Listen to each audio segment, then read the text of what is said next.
Hello all big pass லைவில் என்ன நடக்குதுன்னு சொல்லிட்டு பார்க்கலாம். நம்ம ஸ்ருதிகா சூப்பராக ட்ரெஸ் பண்ணிட்டு உட்காந்துருக்காங்க. ஸோ அவங்க வந்து எல்லார்கிட்டையும் இப்போ வந்து போய் பேசிட்டு இருக்காங்க. ஸோ இப்போ யார்கிட்ட பேசுகிறாங்கன்னு பார்த்தீங்கன்னா Avinash, Alice and Baga. So Shrutika சொல்கிறாங்க, நீங்கள் வந்து சும் கிட்ட ஜெலஸாக ஃபீல் பண்ணுறது நிறுத்துங்க. அவள் வந்து ரொம்ப நல்ல பொண்ணு. நான் சும்மா வந்து பிக் பாஸில் தான் பார்த்தேன். சும்மோட மைண்ட் எப்படின்னு பார்த்தீங்கன்னா ரொம்ப பியூரான மைண்ட். அவள் வந்து மற்றவங்கள வந்து வச்சு கேம் ஆடணும் அந்த மாதிரி ஒரு எண்ணமே கிடையாது. அவள் மனசில் இருக்கிறது அப்படியே பேசிடுவா. நானும் சும்மா நிறைய சண்டை போடுவோம். ஆனால் கொஞ்சம் நேரத்திலே வந்து நாங்கள் சரியாயிருவோம். அதுதான் வந்து சும். ஸோ அதனால நீங்கள் வந்து சும்மா பார்க்கும்போதெல்லாம் வந்து கொஞ்சம் ஜெலஸாக ஃபீல் பண்ணுற மாதிரி இருக்குது. நீங்கள் அப்படி பார்க்காதீங்க அப்படின்னு சொல்லிட்டு ஸ்ருதியா அவினாஷன் டீமுக்கு வந்து புத்திமதி சொல்கிறாங்க. அது மட்டும் இல்லை, இப்போ நீங்கள் 3 பேர் ஃப்ரெண்ட்ஸ் தானே, Isha, Alice and Avinash. So நீங்கள் 3 பேர் உட்காந்து பேசிட்டு இருக்கும்போது பார்க்கும்போது எங்களுக்கு ஹாப்பியாக தான் இருக்கும்.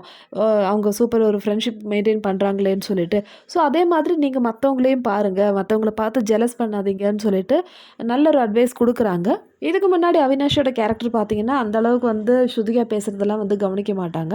ஆனால் இப்போ ரீசெண்டாக பார்த்தீங்கன்னா, ஸ்ருதிகா பேசுறதெல்லாம் வந்து கேட்குறாங்க. அது மட்டும் இல்லை, ஸ்ருதிகா கிட்ட நல்ல ஒரு ஃப்ரெண்ட்ஷிப் மெயின்டைன் பண்ண ட்ரை பண்ணுறாங்க அவினாஷ் கேங்குன்னு சொல்லலாம். இந்த மாதிரி ஸ்ருதிகா அந்த ஹவுஸில் இருக்கிற எல்லார்கிட்டையுமே வந்து நல்ல ஒரு ரிலேஷன்ஷிப் தான் வச்சுட்டு இருக்காங்க.